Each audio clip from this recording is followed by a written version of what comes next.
नमस्कार, मेरा नाम कुमार तुलसी और आप देखना शुरू कर दिए हैं केटी रेलवे। साथियों, जैसा कि आपको पता है कि आज हम लोग इस वीडियो में चर्चा करेंगे जीडीसी एग्ज़ाम के बारे में। जीडीसी एग्ज़ाम होता क्या है, कौन से लोग इसको अप्लाई कर सकते हैं, इसके लिए क्राइटेरिया क्या होता है, सिलेबस क्या होता है, तमाम बातें हम लोग जानेंगे। एक दो एग्जाम जोन का एग्जाम्पल देकर के सीखेंगे कि क्या होता है जीडीसी और कैसे इसको लोग बन करके ग्रुप डी कर्मचारी ग्रुप सी में तब्दील हो जाते हैं और फिर ग्रुप बी में भी जाते हैं। सबसे पहले बात है कि जीडीसी होता क्या है। इसका फुल फॉर्म होता है जनरल डिपार्टमेंटल कॉम्पिटिटिव एग्जामिनेशन। मतलब कि इसके लिए आप जनरल मतलब साधारण जो भी है और डिपार्टमेंटल विभागीय कॉम्पिटिटिव एग्जामिनेशन तो जानते ही होंगे एग्जाम के माध्यम से। इसको सबसे पहला शर्त यह है कि रेलवे मैन ही भर सकता है, वो चाहे ग्रुप डी का कर्मचारी हो चाहे ग्रुप सी का कर्मचारी हो, इसको भर सकता है। ठीक है। और ये होता क्या है, आरआरबी का जो कोटा होता है, जैसे अभी मान लिया कि रेलवे में 100 वैकेंसी खाली है, समझिए रेलवे में 100 वैकेंसी खाली है, तो रेलवे जो है आरआरबी के हिसाब से 50 से 60% भरा जाता है। ज़्यादातर पोस्टें जो हैं जैसे स्टेशन मास्टर का हो गया, गार्ड हो गया, ये 100 सीट का जो खाली है तो उसका 60% ही आरआरबी से भर सकता है, जान लीजिए। अब बोलिए 40% कहाँ से कौन भरेगा, तो 20% उसका होता है जो डिपार्टमेंटल एग्जाम एलडीसी जो उसको बोलते हैं उसके माध्यम से, और 20% उसका प्रमोशनल जो होता है चैनल उसके माध्यम से भर सकता है। 100 के 100 आरआरबी से नहीं भरा जा सकता है रेलवे में, ये कुछ नियम है, रेलवे मैनुअल है, इसके हिसाब से चलता है। यहां तक समझ में आ गया।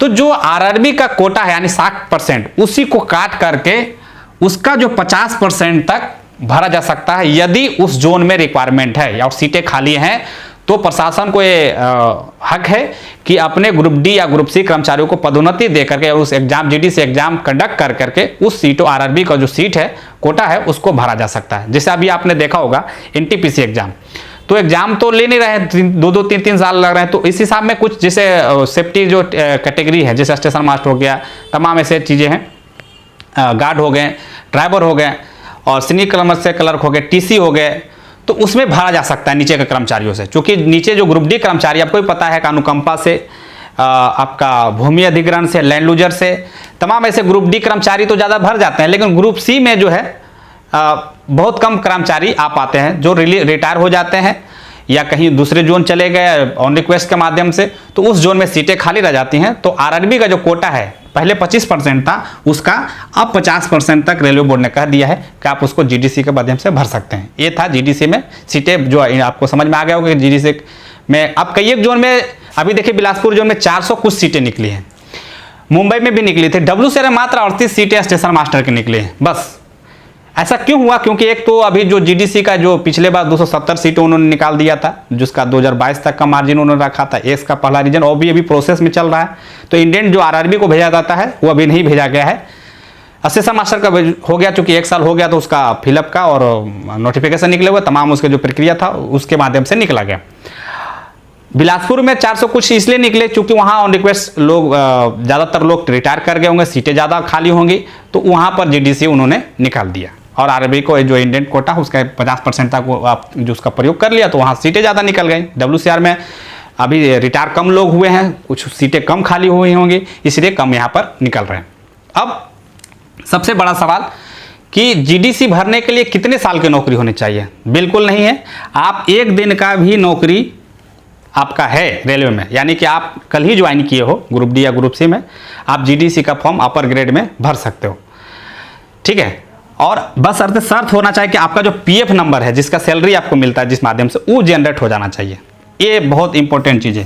PF number, date of birth तो आपका ही है, पीएफ नंबर जनरेटेड रहेगा, आप उस वैकेंसी को भर सकते हैं। अब बात आती है कि हम कौन सा ग्रेड पे में कहाँ भर सकते हैं। देखिए इसका कुछ स्पेशल बस एक ही रूल है, ठीक है, उसके बाद सिलेबस पे हम आएंगे। इसका क्या है कि 1-2 कॉलम है, जैसे सेफ्टी एक सीटें हो, सेफ्टी नॉन सेफ्टी समझ आते हैं। पहले सेफ्टी कैटेगरी रेलवे में उसको बोला जाता है, आसान भाषा में समझने के, ऐसे तो बहुत सारा इसका एग्जाम परिभाषा है, तो हम आसान भाषा में समझाते हैं कि सेफ्टी कैटेगरी उसको बोलते हैं रेलवे में जिनके कार्य न करने और ना करने से रेल का पहिया रुक जाए। ठीक है, रेलवे का जो पहिया है वो रुक जाए। कहने का मतलब है कि आप देख लो, ट्रैक मेंटेनर हो, अगर काम नहीं करेंगे तो ट्रैक का मरम्मत नहीं होगा, तो ट्रैक का मरम्मत नहीं हो तो गाड़ियाँ वहीं गिर जाएंगी। स्टेशन मास्टर है, अगर ड्राइवर को सही लोकेशन ना देंगे, प्लेटफॉर्म इधर उधर नहीं करेंगे, चैनल स्टेशन मास्टर का कार्य आपको एक वीडियो में बता देंगे। ड्राइवर है, अगर गाड़ियों को मॉनिटरिंग ना करे, गार्ड है, उसी प्रकार तमाम ऐसे जो कैटेगरी जो कि रेलवे के पहिया से डायरेक्ट जुड़े हुए रहते हैं, यानी कि उनके काम ना करने से पहिया रुक सकता है, वो सेफ्टी है।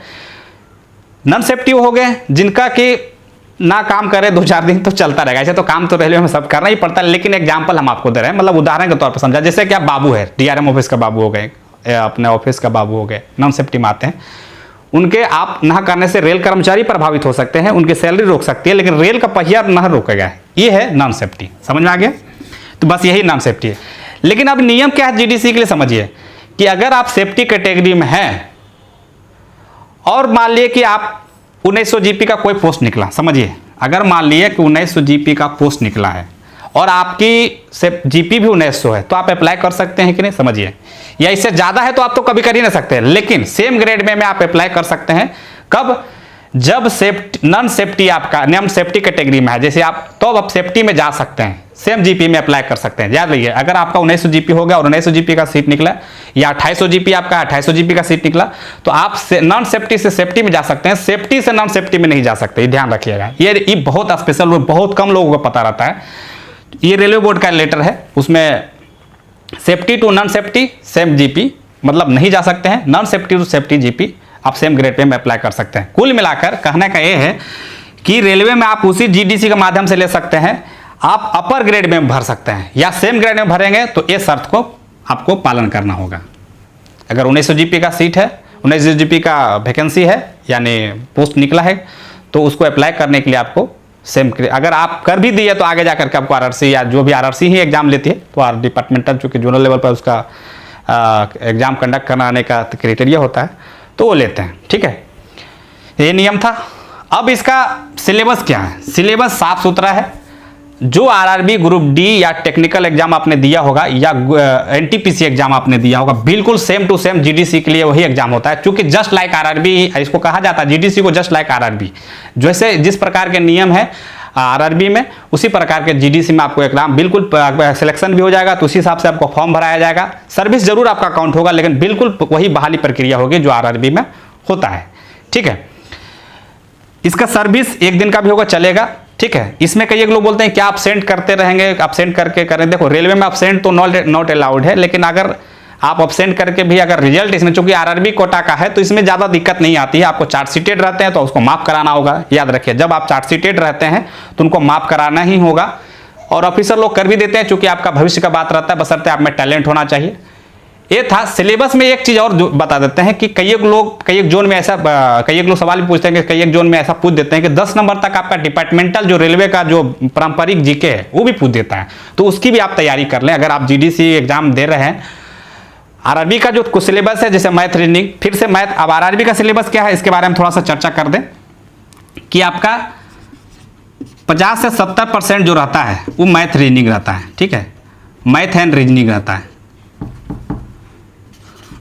रीजनिंग रहता है। ठीक है, बाकी जीके जीएस और ई रहता है आपका 10 से 20%, साइंस रहता है 10 से 20%।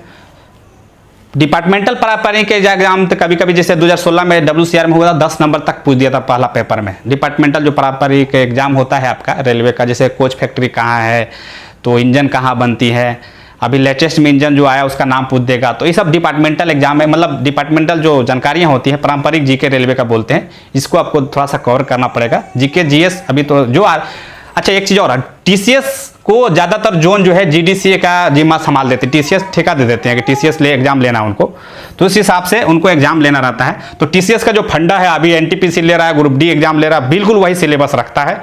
तो ऐसे एग्जाम जीडीसी का होता है। जीडीसी में किन किन लोग भर सकते हैं, तमाम हमने बातें बता दी।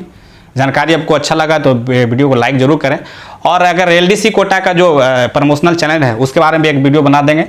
ऐसे इससे ज़्यादा कुछ जीडीसी में रहता नहीं है जानने को और बताने को, तो वीडियो जरूर आपको अच्छा लगा होगा, उम्मीद करते हैं। चैनल को सब्सक्राइब फिर से कर रहे हैं, चैनल को सब्सक्राइब नहीं कर, चैनल को सब्सक्राइब कर लें और बेल आइकन अवश्य दबा दें, ताकि आपको हमें हर पल पल का जो न्यूज़ है या अपडेट है आपको मिलता रहे। बहुत बहुत धन्यवाद। जय हिंद, जय भारत, सबा खैर।